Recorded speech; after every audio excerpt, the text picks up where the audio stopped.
Buenos días atrapados, yo soy Sara y esto es Atraparte.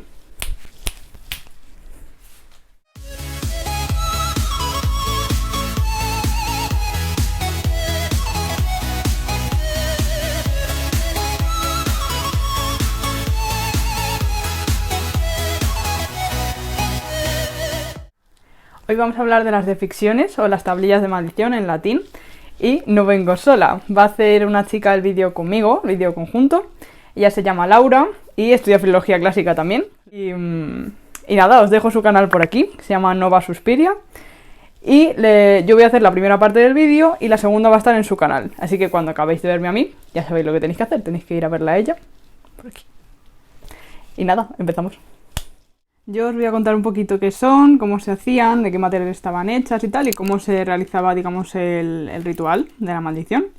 Y luego Laura os va a contar un poquito más de ciertos personajes que aparecen en las palabras mágicas o en el ritual como tal. Por ejemplo, la diosa Hécate. Y nada, y otras cosas curiosas que esperamos que os gusten mucho. Así que vamos con el vídeo. Lo primero que tenemos que decir es qué son. Las deficciones o las tablillas de maldición son un tipo de inscripción en latín en las que una persona utilizaba, digamos, la maldición o bien para maldecir a una persona o para otro tipo de actividades relacionadas con la magia negra, magia oscura. Y como vemos por aquí, pueden tener varios tamaños, pero no suelen ser muy grandes y están hechas sobre todo de plomo, por ser un material oscuro y tal, está relacionado con el tema de la brujería y demás, pero también las encontramos de otros materiales, como pueden ser de madera, de bronce, incluso de cera, pero de cera era más raro. Después, ¿quién realizaba la inscripción? Pues puede ser una persona que estuviera especializada en ello, o la propia persona que estaba realizando la maldición. Normalmente se lo encargaba a otra persona porque la mayoría no sabía ni leer ni escribir, con lo cual era más útil que te lo hiciera otra persona que supiera escribir lo que había que escribir, porque eran palabras concretas, había, digamos, una serie de fórmulas para que al final es un conjuro, entonces tiene una serie de requisitos para que se cumpla. Y yo, por ejemplo, tengo una por aquí que ahora os enseño. Esta estaría ya enrollada porque, a ver, como vemos por aquí, cuando se escribían obviamente desenrolladas y luego una vez estaba escrita ya la maldición se enrollaban, con lo cual se quedaría más o menos así. A ver si veo. Se ve por aquí. Esta es de arcilla. Está luego obviamente pintada y tal para que veáis un poco cómo quedaría el efecto del plomo. Aunque, bueno, más o menos. Y nada, no sé si se pueden apreciar. A ver si se enfoco. Como las hendiduras que tienen. Que no sé si se está enfocando. Por los lados. ¿Vale? Por aquí, por ejemplo. Por aquí otra. Ahí.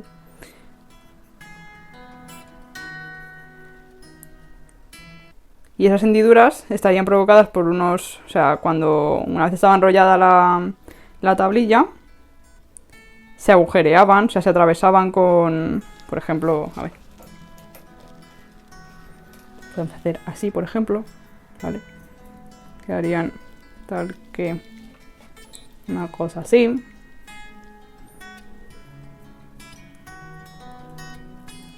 ¿Vale? O sea, se metían, digamos, el palo por los agujeros y quedaban atravesados, de manera pues que digamos que se hacía más efectivo el conjuro.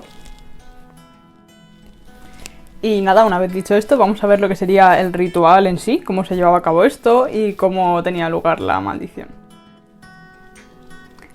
Ahora, ¿qué tipo de maldiciones o qué tipo de...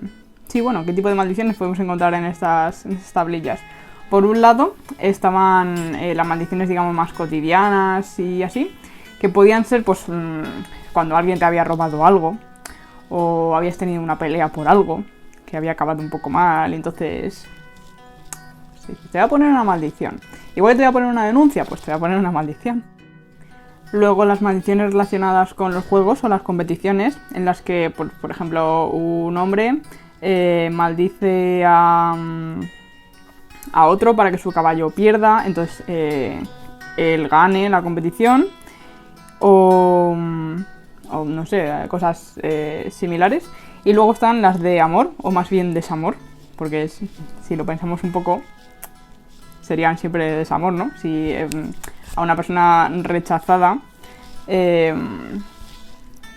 lo que quiere es maldecir a quien le ha rechazado. A dos enamorados pues se entiende que no se van a maldecir el uno al otro, ¿no? Serían más bien de desamor. Y nada, y realmente las fórmulas se repiten un poco en todas, pero sí que se diferencian en eso. Cuando son del tipo de los juegos o competiciones, pues a lo mejor sí que vemos, pues quiero que tal pierda y que... bueno, después hablaré de las palabras mágicas como tal, pero sí que se pueden diferenciar más o menos esos tres tipos así a grandes rasgos. Entonces, una vez tenemos nuestra tablilla aquí ya, que la hemos escrito, la hemos enrollado, en este caso he quitado lo que serían los palos que la atraviesan y tal, pero el siguiente paso que habría que hacer es llevarla normalmente a un cementerio, porque podría ser en una tumba en concreto, pero suelen ser... bueno, miento, perdón. Antes, una vez la has enrollado, se solía poner también un cordel para dejarla, digamos, más atada todavía. O sea, cuanto más cerrado estuviera esto, mejor. Estaba atravesada, o bien por varios lugares o por uno solo, o sea, así por el medio. Y eso, y luego le ponían un cordel, una cuerda, y lo dejaban bien atado. Y entonces lo que decía, una vez tienes ya tu tablilla de maldición preparada, lo que tenían que hacer era llevarla o bien a un cementerio, a alguna tumba, o guardarlas en una urna. Normalmente eran también funerarias, entonces al final acaba un poco relacionado todo con todo, una cosa con la otra, pero cabían esas dos posibilidades. Por ejemplo, la que vemos por aquí es una urna funeraria. Y si no, ya digo, pues a un cementerio. Y dentro de los cementerios se creía que se debían elegir preferentemente las tumbas de algunos niños, de un niño, porque, a ver, se piensa que como la vida del niño había sido... O sea, si un niño se muere, digamos que su vida ha sido muy corta. Entonces... iba a pasar más rápido hacia el más allá. Entonces se creía que la maldición iba a hacer efecto más rápido que si la enterrabas en una tumba normal, digamos, de una persona más mayor, de más edad. Para terminar, vamos a ver algunas tablillas como tal. Algunas se verán mejor que otras, pero bueno, más o menos para que veáis cómo eran. Y hablar un poquito de las fórmulas mágicas también. Luego Laura os hablará de los cultos relacionados, o sea, profundizará más en el tema, pero os voy a poner lo que serían las más... las fórmulas mágicas que más aparecen, las palabras mágicas. Bueno, no lo he dicho, pero esta, digamos, práctica, y como tantos otros cultos, no era cosa solamente de Roma. Estaba extendido por todo el Imperio Romano. Y hay muchísimos ejemplos, o sea, quiero decir, hay muchas tablillas encontradas por todas partes del imperio, no se reducía exclusivamente a Roma. Vale, pues muchas de las tablillas empiezan con una invocación, digamos, a la divinidad a la que se le encomiende la maldición. Perdón, no a la que se le encomiende, a la que tú te encomiendes para que esa divinidad lleve a cabo la maldición, ¿vale? Porque obviamente la maldición está destinada a una persona, pero tú, digamos que le pides a la divinidad que interceda por ti para que eso suceda. Y nada, encontramos, por ejemplo, muchas veces empiezan por dioses infernales, a vosotros me encomiendo para que hagáis no sé qué. Y eso en latín sería di inferi vobis comendo. Lo dejo por aquí. Y nada, significaba eso, que tú te encomendabas a los dioses infernales, a los dioses del infierno, para que que una vez hubieras enterrado la tablilla, pues se realizara la maldición. Como explicará luego, ya digo, Laura, muchas veces encontramos menciones a la diosa Hécate, a algún dios egipcio también. Y respecto a las palabras mágicas en sí, lo curioso, que es de lo que a mí misma me llamó la atención cuando lo descubrí, es que no, a lo mejor no es lo que nosotros llamaríamos palabras mágicas, pero sí que surtían el efecto. Porque al final, cuando tanto al escribirlo como si luego cogiéramos cualquiera de las tablillas y las leyéramos, lo que hacían es repetirlas muchas veces. Entonces eso es muy común en la magia. Llega un momento en que tanto se vuelve como es un poco cíclico. Entonces de tanto repetirlo se acaba creando como no una música, pero sí al final es un ritual. Entonces no siempre eran las mismas palabras, pero sí que se repetían, y como no tenían, o sea, quiero decir, no tenían sentido, o sea, no eran frases concretas, pero sí a lo mejor con muchas aliteraciones, como lo de abracadabra de ahora, pues más o menos. Y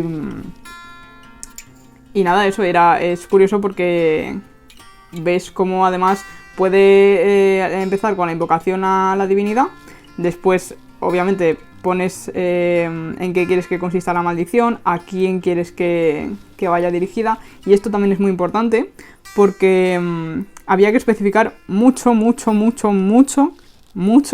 a quién iba dirigida, porque además hay que contar con que en Roma se repetían muchísimo los nombres. Entonces imagínate que pones, yo qué sé, que diriges la maldición a Marco, o a, yo qué sé, a César, pues no habría César, ¿sabes? Y entonces habría que especificar mucho el nombre completo de la persona e incluso su familia. Pues ponías el nombre completo de la persona, hijo de tal y de tal, o que vive en no sé dónde. Tenías que especificar todo lo que pudieras para que quedara claro quién iba a estar perjudicado por lo que pasara. Y entonces, una vez que habías aclarado para quién va dirigida la maldición, se pasa, digamos, a los efectos propiamente dichos. Pues en el caso de las de competición, ya digo que era que perdiera tal para que gane yo. Pero las de desamor, por ejemplo, o en las primeras, las más cotidianas, las de que había habido algún agravio, algún robo y tal, es bastante... A ver, no es gracioso, porque gracioso no es, pero es curioso porque empieza a hacer como una descripción, va por todo el cuerpo, ¿vale? Diciendo que le pase algo en todas las partes del cuerpo. O sea, no iba a dejar ni una uña sin que le afectara la maldición. Pues empieza a que se le caigan los ojos, también que se le rompa, yo qué sé, se le rompa las piernas, se le caigan los ojos. Y va como mencionando todas las partes del cuerpo, y era importante no dejarse ninguna para que, digamos, surtiera efecto la maldición. Y una vez se ha descrito, digamos, lo que tú quieres que pase, lo que le pase a la otra persona, quiero decir, se ponían al final las palabras mágicas. A veces van intercaladas con lo demás, pero normalmente tiene como esas tres partes, y al final están las palabras mágicas, que muchas veces podían ir a continuación, como digo, o podían estar rodeando en la tablilla. O sea, tú ponías, si está así recto, podías poner todo el borde de la tablilla con las palabras mágicas, haciendo como una especie de círculo, o de otra serie de dibujos que también tienen su significado ritual, o ya digo, a continuación de lo que acabas de poner. Y nada, os dejo por aquí algunas para que las veáis.